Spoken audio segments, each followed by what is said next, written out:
So we are reading from Canto 1, the creation, chapter 18, Parīkṣit cursed by a Brahmana boy.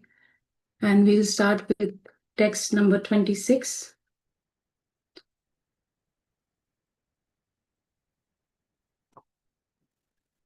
Pratiruddhendriya prana mano buddhim uparatam sthanatrayat param praptam brahma bhutam avikriyam.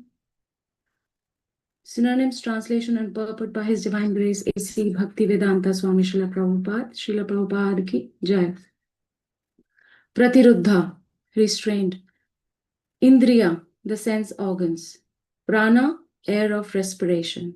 Manaha, the mind. Buddhim, intelligence. Uparatam, inactive. Sthana, places. Trayat, from the three. Param, transcendental. Praptam, achieved. Brahma bhutam, qualitatively equal with the Supreme Absolute. Avikriyam, unaffected. Translation. The Muni's sense organs, breath, mind, and intelligence were all restrained from material activities, and he was situated in a trance apart from the three: wakefulness, dream, and unconsciousness, having achieved a transcendental position qualitatively equal with the Supreme Absolute. Would anyone like to read the purport? I can read. Thank you. It appears that the Muni, in whose hermitage the king entered, was in yogic trance. The transcendental position is attained by three processes, namely the process of jnana, or theoretical knowledge of transcendence, the process of yoga, or factual realization of trance by manipulation of the physiological and psychological functions of the body, and the approved process of bhakti yoga, or the engagement of senses in the devotional service of the Lord. In the Bhagavad Gita, also we have the information of the gradual development of perception from matter to a living entity.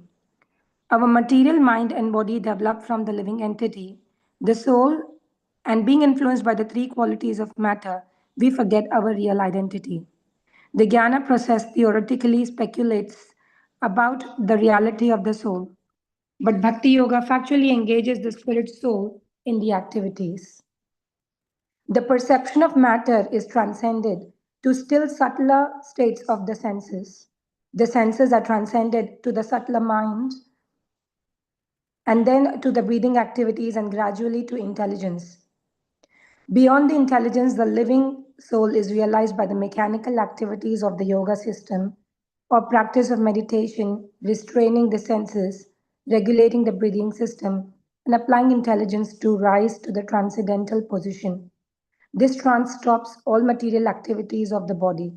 The king saw the Muni in that position. He also saw the Muni as follows. Thank you so much. Narayanam namaskrityam naram chaiva narottamam devim saraswatim vyasam tato jayamudiraye nashtaprayeshu bhadreshu nityam bhagavata sevaya bhagavati uttama shloke bhaktir bhavati nashtaki mukam karoti vachalam pangum langayate girim yat kripatav aham vande Shri Guru Dhinataranam Shri Chaitanya Ishwaram Paramanandam Vanchakalpatarubhyascha kripa sindhubhya eva cha patitanam pavanebhyo vaishnavebhyo namo. So we are aware what is happening in this section of Bhagavatam. We find how Parīkṣit Mahārāja is roaming in the forest. He's on an expedition, and by the arrangement of the Lord, he becomes overcome by fatigue, by hunger, by thirst, and he approaches the hermitage of Shamik Rishi. Now, according to Vedic culture, when a guest comes to our house, he is to be welcomed very nicely with affectionate hospitality. Even if that person happens to be our worst enemy, we should give him so much respect that he forgets that he's our enemy. In fact, one of the important principles of Grahastha Ashram is to welcome the guests who come to our house, even when they are unexpected guests. basically serving them according to our means. We should make them feel comfortable, make them feel very happy, offer them water, some sweet words, some food. So now here we see Maharaj Parīkṣit. He's the king of the entire planet Earth. He's a descendant of Pandavas.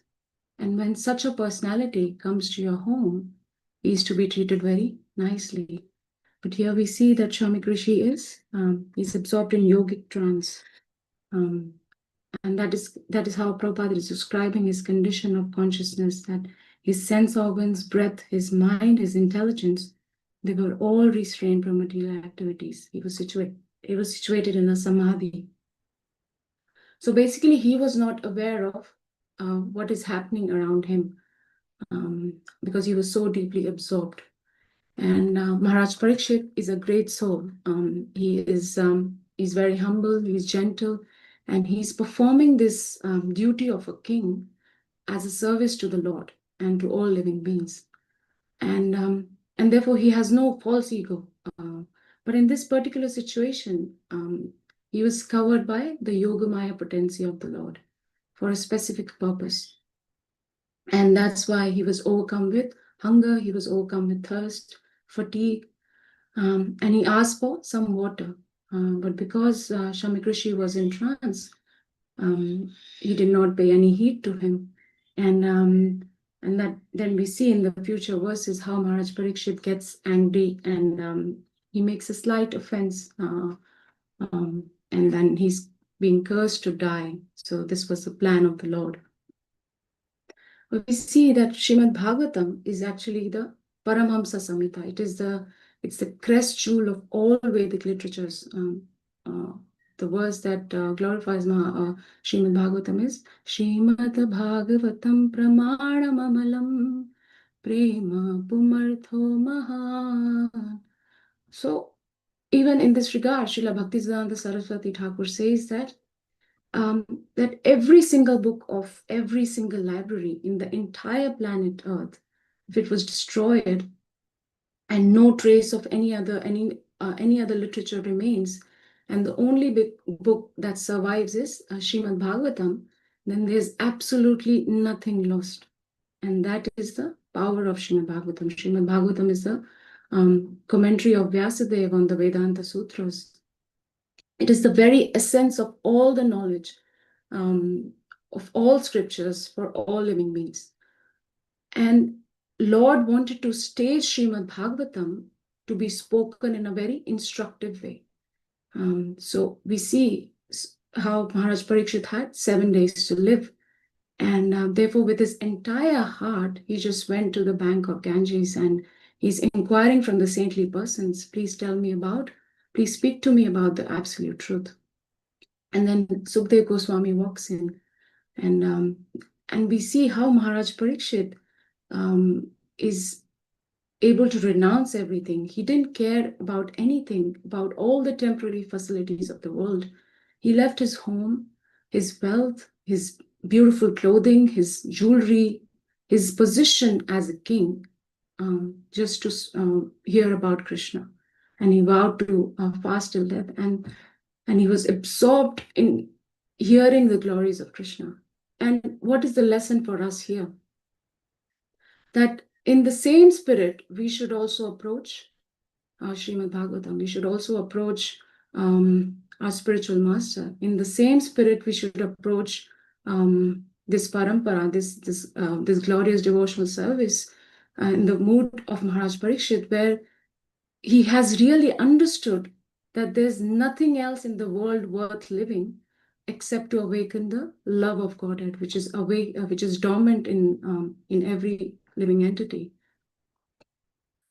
Here Shamik Rishi is described as being totally absorbed in spiritual consciousness. And in the purport, Prabhupada is explaining that the various approaches by which one can become absorbed in transcendence. And then Prabhupada gives these 3 processes, jnana, that we are completely absorbed, one's mind and intelligent in the study of Vedas. And then Prabhupada says that the most approved process, which is the most effective and simplest, is bhakti, to engage the mind and senses in the service of the Lord. The other processes that Prabhupada is mentioning, the other stages of realization of the absolute truth, are the jnana and the dhyana process. But to awaken the original natural consciousness of the soul, that is only possible through devotional service. And why is that? Because devotional service is very dynamic, it's very active. We see here the example of Shamik Rishi. He is living in the forest, completely secluded from the material civilization. But the path of bhakti is so powerful that even while living in the heart of a material civilization, even while living in the heart of a city, if we learn how to remember Krishna, if we learn how to utilize our body, our mind, our words in Krishna's service, then we are actually situated on the spiritual platform. Then Krishna will reveal everything to us in that way. And we see so many examples in our parampara like that. Srila Bhaktisiddhanta Saraswati Thakur, he was living in the holy land of Mayapur. And he did something that no other acharya would even dream of. At that time, the most condemned place that was considered in India was Calcutta, and that's how the Babajis or the sadhus would think, because it was, a lot of materialist people were there, and even when the sadhus would go there, they would just go to get some money and then come back to where they were, to the holy place that they were residing.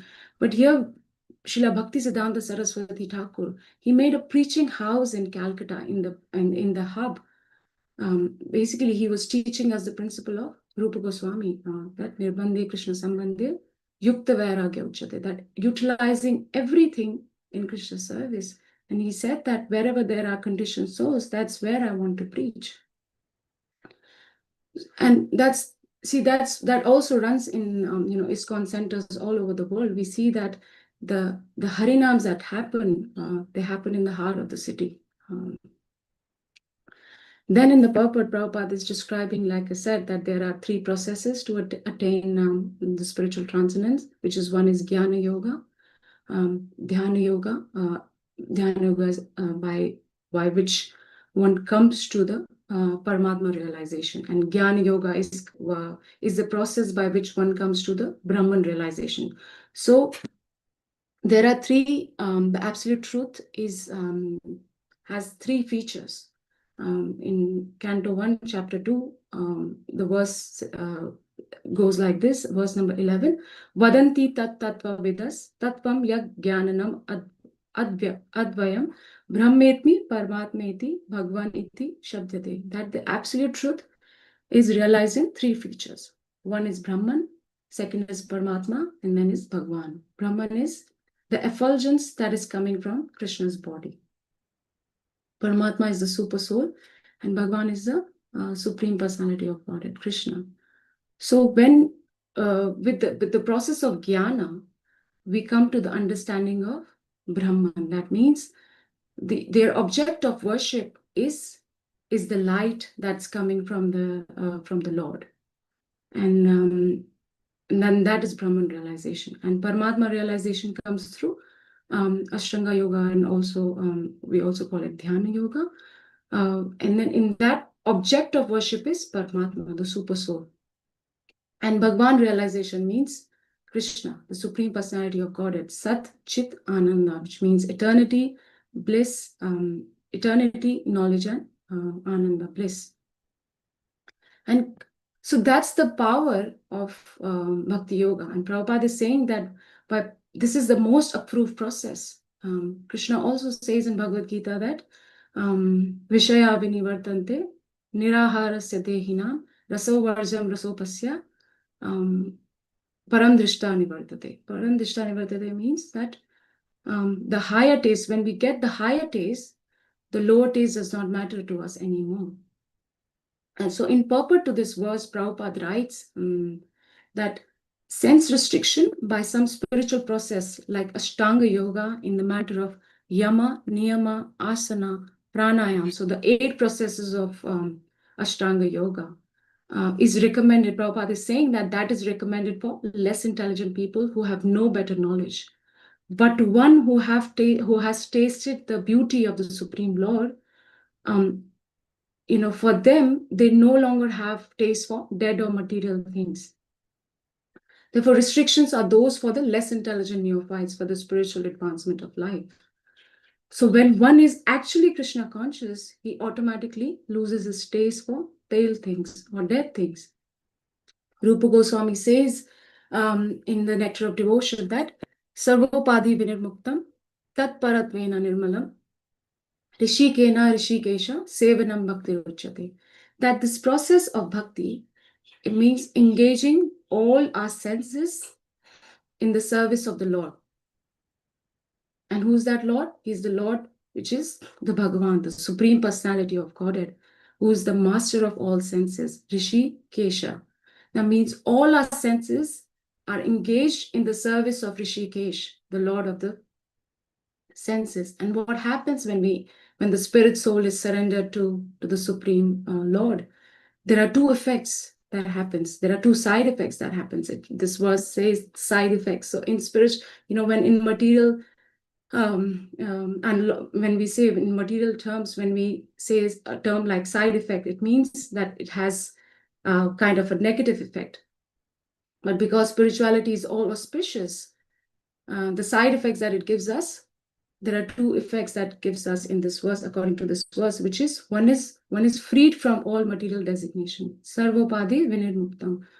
So we are no longer identifying ourselves with any position or and the second effect is one's senses are purified simply by being employed in the service of the Lord. So that's the two effects of the service of the when we engage in the service of the Lord.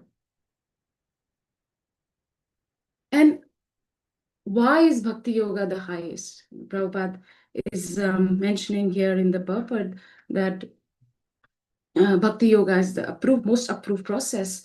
And why is that? Because Rupa Goswami gives six characteristics of devotional service as per Nectar of Devotion in the Bhakti Rasamrita Sindhu. The 6 characteristics of devotional service are, one is, the first effect is Klesha Agni. The first character is Klesha Agni, which means it gives reliefs from all kind of material activity, material distress. Second is Shubhada, pure devotional services, the beginning of all auspiciousness. Third is Moksha Lagukrit. That means it derides, the pure devotional service derides the Moksha Lagukrit. It derides the conception of liberation. Fourth is Sudurlabha. That means it's rarely obtained. It's rarely achieved. In my last class, I said that I gave this example that how the population of Brisbane is 2.7 billion. But how many people are able to come to the temple to practice bhakti? And out of that, for example, on a Saturday feast, there are about 200 people. And out of those 200 people, how many are able to practice bhakti? So that is why one of the characteristics of bhakti is Sudurlabha. It is rarely achieved. And the fifth characteristics of bhakti is that it puts one in, it gives us condensed bliss. Sadhananda Visheshatma. And the last effect is characteristic is Sri Krishna Krishna, that it attracts, that it is the only means to attract Krishna. Krishna says in Bhagavad Gita, Patram Pushpam Phalam Toyam Yome Bhakta Prayachati, that if you offer me, even if you offer me water or leaf or a flower, just offer me with bhakti, with love. Now, we may argue that when bhakti is all auspicious, then why do we see in the scriptures in Bhāgavatam that Mahārāja Parīkṣit is put in a situation like that? Or Pandavas, we see Krishna was right there with them. However, they are going through this so much turmoil in their life, so many hardships. But if we actually see, that is the fact that Krishna, that the devotee has a role in Krishna's life or in Krishna's Leela, is the very mercy of the Lord. So we see how, and that's how Maharaj Parīkṣit is able to see that mercy. And similarly for us as well, every time we have an opportunity to come together as devotees to hear Bhagavatam, that is mercy of Krishna. Every time we have an opportunity to do any little service for Krishna, an opportunity to distribute books, an opportunity to go for Harinam, this is actually the mercy of Krishna. The way Prabhupada has given us this movement is actually, it's a mercy movement.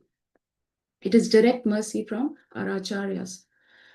Sometimes, we look everywhere and we see that, where is the mercy?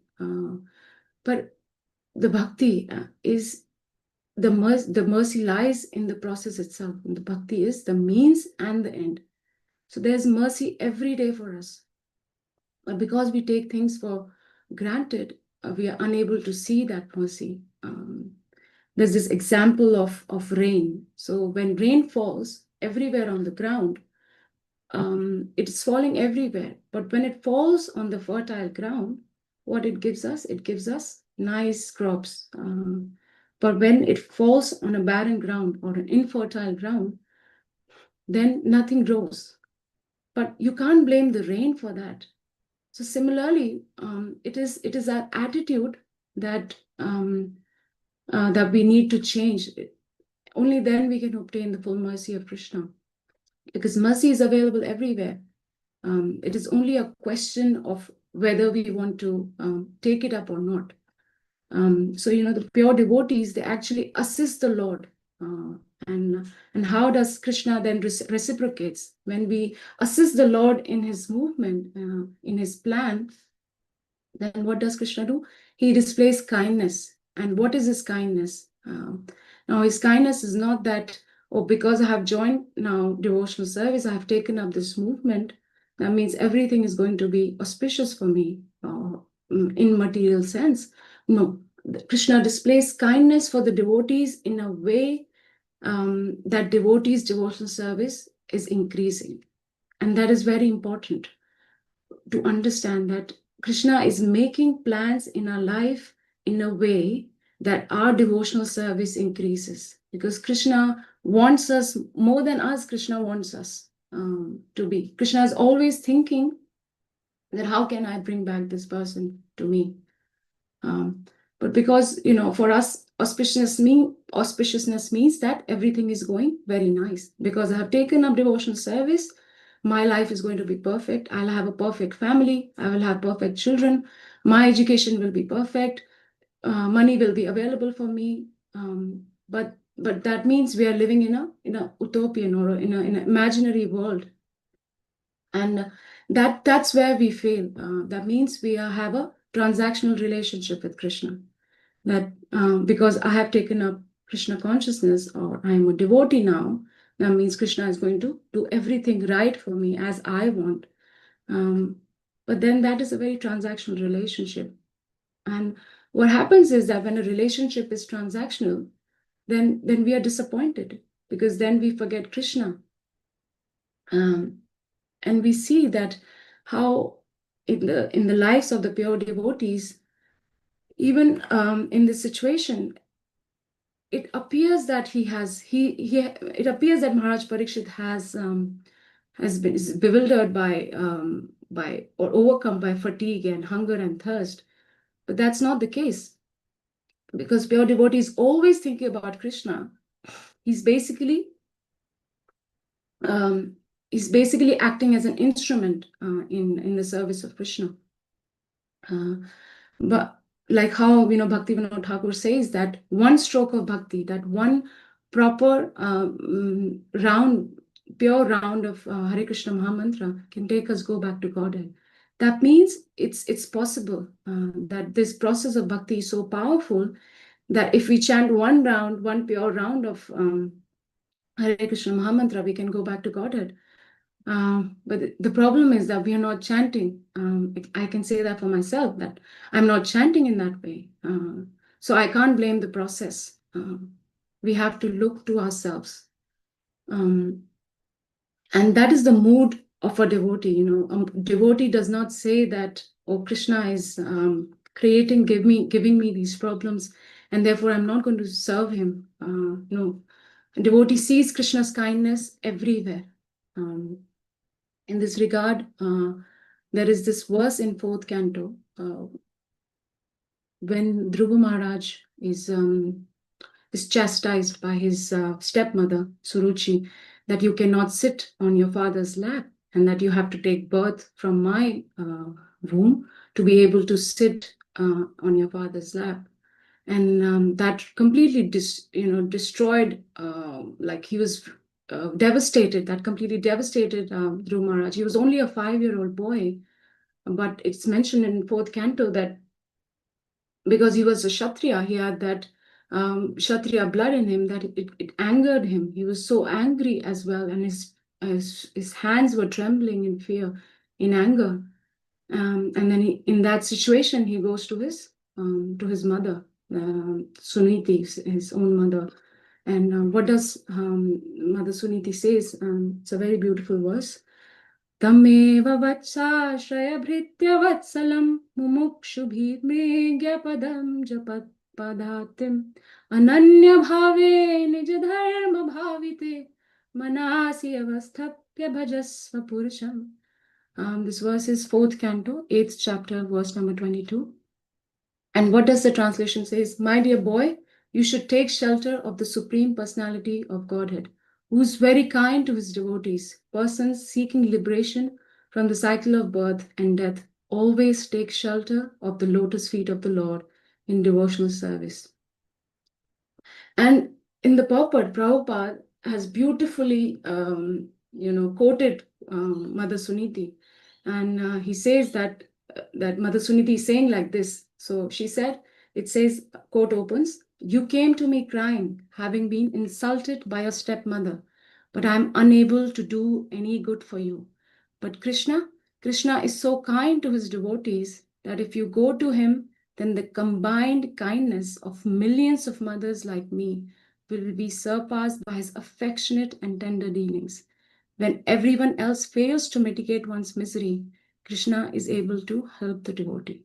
Quote closes. So just imagine that Prabhupada is actually feeling, if we remember our own mother, we have a mother. When we think about our own mother, then our heart is softened. We think about and we feel, we feel love for her.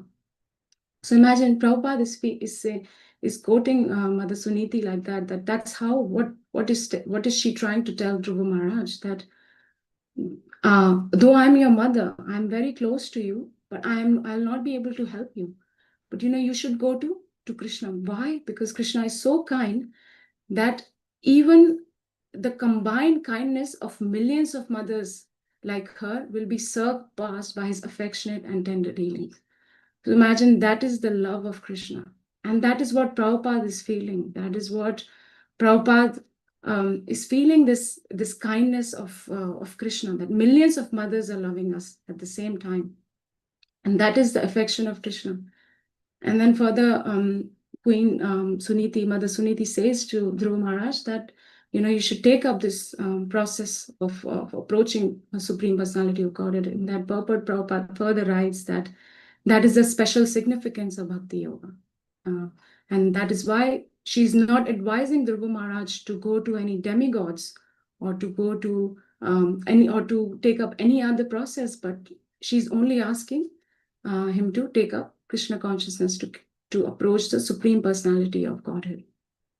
And then Prabhupada writes that even a child of 5 years or less than 5 years old, or anyone of any age, can be purified by this process of bhakti. Because as soon as one places the Supreme Personality of Godhead within one's heart, everything becomes easy and successful. And so this is the power of this movement, this process of bhakti. And that is what Prabhupada is feeling. Prabhupada is feeling in this movement, or Prabhupada is feeling the love of Krishna in this way, that the kindness of millions of mothers is bestowed upon us. And therefore, we should be very careful, be very grateful of this process. We should treasure this and carefully practice it, lovingly practice it. In the purport, in the introduction to Krishna book, Prabhupada writes in that Krishna, what is Krishna consciousness? He describes it's giving attention to Krishna, giving one's only attention to Krishna, and offering Krishna and approaching Krishna with love, and that is Krishna consciousness. Let's stop here. 7:01. If anyone has any questions, any comments, any realizations. Hare Krishna, Mataji. Just a Sure. comment on your statement that the Srīmad Bhāgavatam will be there even if all the scriptures are destroyed. In the recent plane crash in Ahmedabad, it is said that in spite of 99% of the people were killed and everything went into ashes, Srimad Bhagavad Gita was still there, intact. Yeah, yes, that was quite it's like Krishna is telling us this is the proof.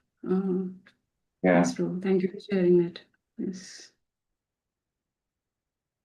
Anyone?